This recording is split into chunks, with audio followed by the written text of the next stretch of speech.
My parents took my name off the family business without telling me. So I built a better one, and now they watch me on billboards. I'm a 29-year-old guy, and my last name used to mean something in this town. You couldn't walk 3 blocks without seeing it stenciled on a delivery van, a storefront window, or a cake box carried out of someone's hands like treasure. Brenner's Bakery. That was us. That was me. Or at least, I thought it was. My parents built the place from scratch before I was even born. My mom was the genius with flavor, my dad had the branding and business smarts. Together, they made something special. A luxury bakery before that was even a trend. And from the moment I could reach the counter, I was there. By 10, I was folding pastry boxes and sweeping flour off the tile floors. By 13, I was waking up before sunrise on Saturdays to help prep batter. I didn't have summer camps. I had early morning supplier runs, late-night invoice sorting, and customer smiles drilled into my face like muscle memory. "Someday, this will all be yours," Dad used to say while handing me a burnt croissant and calling it part of the lesson. I skipped school dances to man the register, turned down weekend trips to shadow inventory management, even turned down a full-ride scholarship to a university, 2 states away because my parents said they couldn't trust just anyone. To take care of the bakery while they expanded, I said no to everything so I could say yes to the dream. A dream I thought we all shared. A dream I thought I was part of.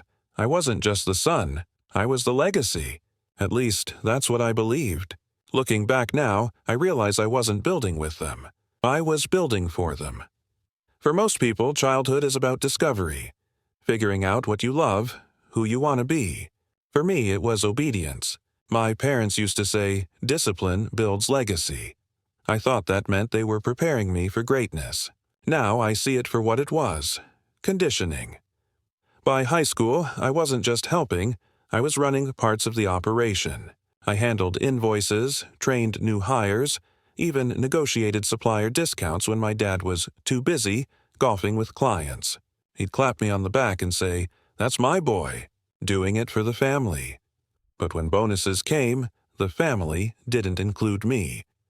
I remember once asking about getting paid. My mom smiled, cutting strawberries with that same soft precision she used to slice through excuses. "This isn't about money, sweetheart," she said. "It's about pride." Dad chimed in without looking up from his laptop. Real owners don't clock in. So I didn't. For years. While friends partied at college, I was deep in spreadsheets and sugar burns. When one of them sent me a picture from Europe with the caption, "Freedom tastes sweet," I stared at a tray of eclairs and thought, so does resentment. Still, I pushed through, because I believed them. I believed that every early morning and missed memory was an investment. I kept telling myself, this is temporary. One day, it'll be mine. But small things started to shift. My parents had more private meetings. Suppliers began calling me Junior again instead of boss. My dad stopped introducing me as the future of Brenner's Bakery. At the time, I brushed it off. Families fight, businesses evolve, right? But deep down, something didn't feel right. It was like the walls of the bakery were whispering a truth I wasn't ready to hear. It happened on a Tuesday, the kind of day that feels too ordinary to destroy your life. My dad had asked me to tidy up his office before a meeting with the accountant. Nothing new. I'd done it 100 times before. But that day, while sorting through a stack of invoices, a white folder caught my eye. One with my name printed on the tab in bold letters. Curiosity isn't a sin. But in my family, it might as well have been. Inside were legal documents, business restructuring forms, signed and dated. My eyes darted to the ownership section. 2 names, Michael and Denise Brenner, mine. Wasn't there. At first, I thought it was an oversight, a draft, a clerical error. I reread it 3 times, even checked the notarization date. 6 months ago. 6 months. Which meant that for half a year, I'd been working like a loyal fool for something I no longer owned a piece of. My hands were shaking when my dad walked in. "Hey, what are you doing in there?" he asked casually, straightening his tie. I found this folder," I stammered, holding it up. "Why isn't my name on this?" He froze for a beat too long before letting out a laugh that didn't reach his eyes. "Oh, that? That's just for liability purposes. You wouldn't understand the legal side of things." Mom appeared in the doorway, wiping her hands on a towel. "Sweetheart, don't overthink it. We'll explain later." But they never did. That night, I couldn't sleep. I sat in the dark with that folder open on my lap, reading the same words over and over until they blurred. Every signature was a knife. Every missing line where my name should have been was a wound. That was the moment I realized. Trust doesn't get stolen all at once. It gets signed away quietly behind closed doors. 2 weeks after I found the papers, my parents invited the whole extended family over for dinner. It was supposed to be a celebration. "Big announcement," they said. I tried to convince myself maybe they'd finally decided to include me again, that maybe the legal documents were just a mistake. I dressed up, even baked a few specialty tarts from an old recipe of mine, thinking it might remind them how much I'd contributed. I wanted to believe the best in them. I really did. The dining room was loud with laughter, wine, and my uncle's obnoxious stories. Then my dad clinked his glass. "Everyone went quiet. We're proud to announce," he said, smiling wide, "that, starting next quarter, the bakery will officially be in the hands of someone we trust completely." I leaned forward, heart pounding. "Jeremy has shown such promise over the last year," my mom added, resting a hand on my cousin's shoulder. "We couldn't imagine a better person to carry the Brenner name forward." I froze. My fork slipped from my hand and clattered onto my plate. Jeremy, the cousin who flunked out of business school and once got fired from a smoothie shop for stealing tips? "That Jeremy?" Everyone clapped. Jeremy grinned like he'd just won a damn lottery. And me? I just sat there, heat rising in my chest, ears ringing, throat dry. Later, in the kitchen, I confronted them. "You told me I was the future of this business," I said, voice trembling. My mom didn't even look up from rinsing dishes. "Honey, you're too emotional to run a business." "It's nothing personal," my dad shrugged. "You're not leadership material. You never were." I stood there, holding a half-eaten tart in my hand, one I had made, realizing I was being erased from something I'd helped build from the ground up. They didn't just pick someone else. They announced it in front of everyone, like I never mattered. After that dinner, something in me shut off. I stopped asking questions, stopped trying to understand. But silence didn't mean peace, it meant space. And in that space, the cracks in their story began to show. It started when I bumped into Mr. Callahan, the bakery's original accountant at a coffee shop downtown. He'd retired last year, someone I grew up seeing every quarter. He asked how things were going with my future bakery. I gave a weak laugh and told him I wasn't part of it anymore. He stared at me for a moment, then said, "They told me 3 years ago they weren't planning to pass it down to family. Said you'd be too sentimental for the next phase of growth. 3 years ago. Not 6 months. Not a few weeks. They'd been planning this for years, while I was still busting my back in the kitchen, dreaming about someday. I went home and tore through the filing cabinets in the office after hours.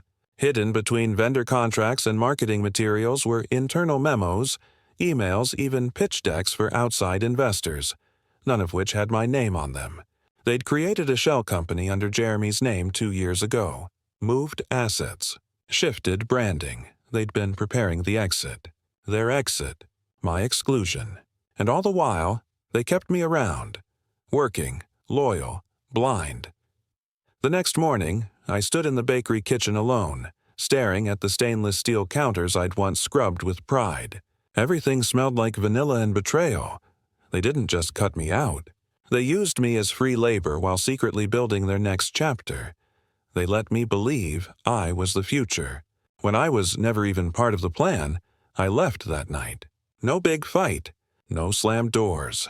Just a quiet exit through the back alley of the bakery I once believed would carry my name. I packed a single suitcase and moved into a shoebox apartment above a 24-hour laundromat on the edge of town. It smelled like detergent and burned plastic. The walls were thin enough to hear every spin cycle. I didn't care. It was mine. The first few weeks blurred together. I couldn't eat, couldn't sleep. I'd wake up drenched in sweat, clutching my phone like it owed me answers. Every time it buzzed, I hoped it was one of them, my mom, my dad, calling to apologize, saying it was a mistake. But there were no calls, no texts, just silence. I took night shifts at a warehouse just to afford rent. Spent my days scrolling through old pictures on my phone, birthday cakes I'd decorated, menus I'd designed, even a photo of my dad with his arm around me the day we catered a mayor's gala. He'd said, "This is your future." Lies. All of it. I stopped answering friends. Stopped opening the blinds. My phone buzzed once with a message from Jeremy. "Hey, no hard feelings, right? Hope we're cool." I stared at that message for an hour before deleting it.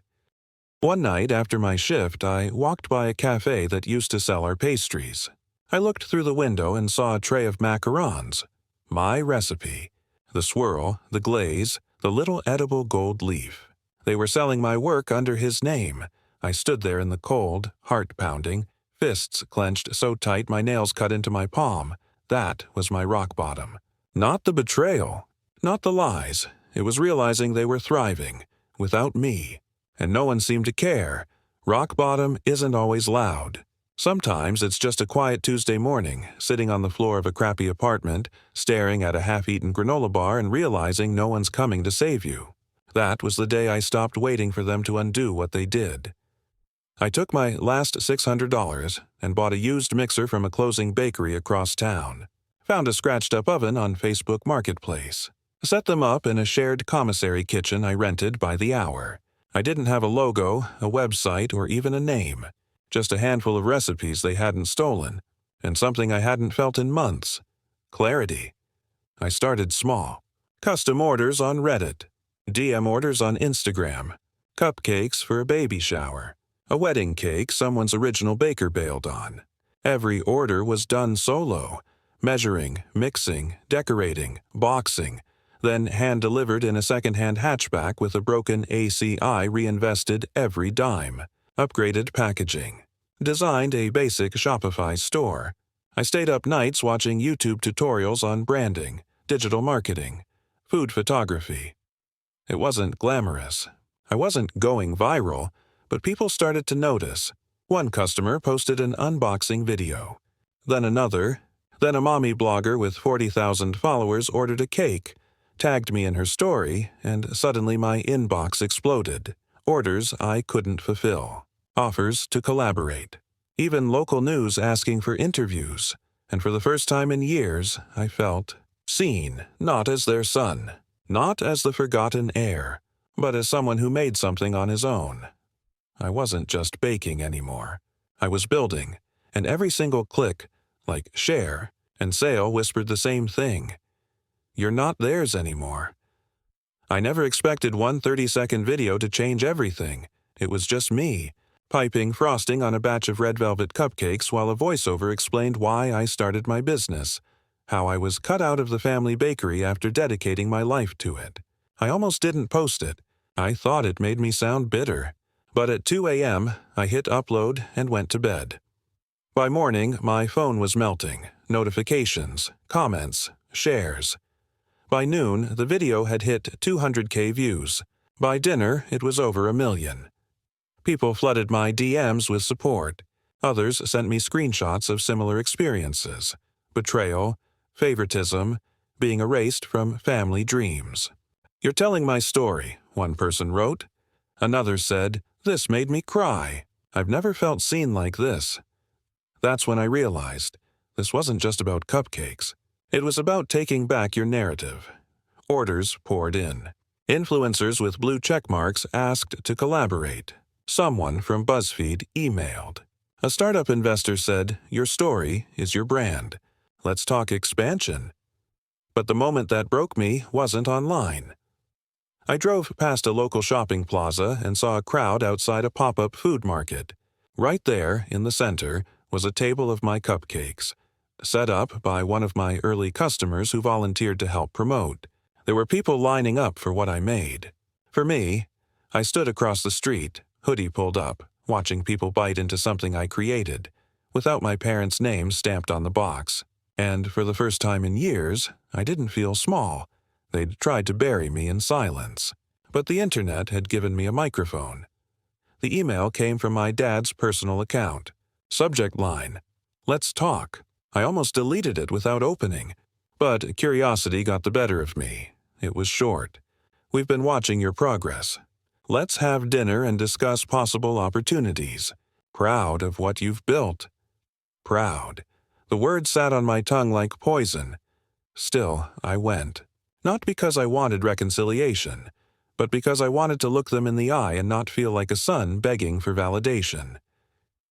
We met at their house. Same one I grew up in. Same framed newspaper articles about the bakery on the walls. Same smell of cinnamon and denial. They greeted me like nothing had happened. My mom hugged me. My dad poured me tea. It was all a performance, and I watched it like an outsider this time. "We think there's an opportunity here," my dad said. "A merger. A rebrand. Your audience combined with our infrastructure could be unstoppable." My mom smiled. "You've clearly made something special. We'd love to be part of it. Like they hadn't erased me. Like they hadn't called me too emotional and handed everything to Jeremy. I leaned back, looked them both in the eyes, and said quietly, "You didn't believe in me when I had nothing. You don't get to stand next to me now that I have something." My dad's smile faltered. My mom's hands clenched slightly in her lap. But they didn't argue, because they knew I was right. I stood up, left the untouched tea on the table, and walked out without looking back. For years, I thought I needed them to win. Now I realized walking away was the win. My apartment above the laundromat is long gone. Now, I wake up to the smell of espresso from the cafe attached to my flagship storefront, my storefront, with my name etched in gold across the glass. Wells and Whisk. I hired a team. Not just workers, people who believed in the mission. My assistant manager used to be a barista laid off during the pandemic. My pastry chef is a single mom I trained personally. Every one of them shows up with the same fire I had when I was 14, scrubbing baking sheets with blistered hands. We're not just selling desserts. We're telling a story. My story. There's a wall in the shop with framed notes from customers. One says, "Thank you for reminding me that starting over isn't the same as failing." Another, "Your cake made our wedding unforgettable." And the best part? The old family bakery, the one I once bled for, is barely hanging on. The rebrand with Jeremy flopped. Half their staff quit. The Instagram account hasn't posted in months. Their last big launch had 5 likes and 1 comment. Didn't this guy steal his cousin's recipes? I didn't need revenge. Just truth. And the truth worked faster than any blade could. Last week, a food magazine named us the most inspiring new brand in artisan baking. They asked me what success feels like. I thought about that kitchen, about the smell of burning sugar and betrayal, about my parents clapping for Jeremy while I stood in silence. Then I looked around at my team, laughing, hustling, proud, and I said, "Success? It tastes like everything they said I couldn't have." The opportunity came unexpectedly. My marketing director called and said, "Hey, there's an open Billboard spot in Westwood. Discounted rate. Want it, Westwood." My old neighborhood. Their neighborhood. I knew the street before she even said it, just off the roundabout right across from their gated community. I didn't rush the decision. I let it sit with me for a few days, thought about whether it was petty or poetic. In the end, I said yes. We didn't make it flashy. No hard sell. Just a clean black background, my logo in gold, and the tagline in bold. Built, not inherited. No face. No brand story. But anyone who knew, knew. The day it went up, I didn't visit. I didn't drive past. I didn't need to. But my phone buzzed anyway. Friends from the old neighborhood texted. "Dude, savage. Did you mean to put it there? Tell me that wasn't an accident." One even sent a photo. My billboard in the background and in the foreground. My dad's driveway.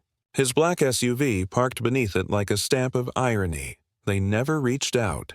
No call, no email. But I heard through someone at the Chamber of Commerce that my mom had requested it be taken down. The request was denied. The lease was paid in full, 6 months in advance. I didn't do it for revenge. I did it for the kid who spent his teenage years believing he had to earn their love by working harder. I did it to show him they can't erase you if the world already knows your name. People always ask why I never changed my last name, after everything. After the betrayal, the public humiliation, the years lost. I thought about it. I really did. But every time I imagined scrubbing it away, it felt like giving them what they wanted. My silence, my shame, my exit. So I kept it. Not as a tribute to them, but as a reminder to me. Because now, when people hear the name Wells, they don't think of the old bakery or Jeremy or my parents' fading storefront with the crooked blinds. They think of me. My name is on aprons worn by people who chose to build something meaningful. It's on recipes handwritten with care, not control. It's on packages sent across the country to customers who followed my journey from pain to purpose. Sometimes I walk through my new facility, quietly before the staff arrives. I run my fingers across the steel countertops, breathe in the scent of vanilla and ambition. In the office, there's a wall filled with press clippings, fan mail, photos from launch events. And in the bottom drawer of my desk, there's a manila folder, the same one I found in my dad's office years ago. Same legal documents, same missing name. I kept it. Not because I wanted to remember what they did, but because I needed to remember what I survived.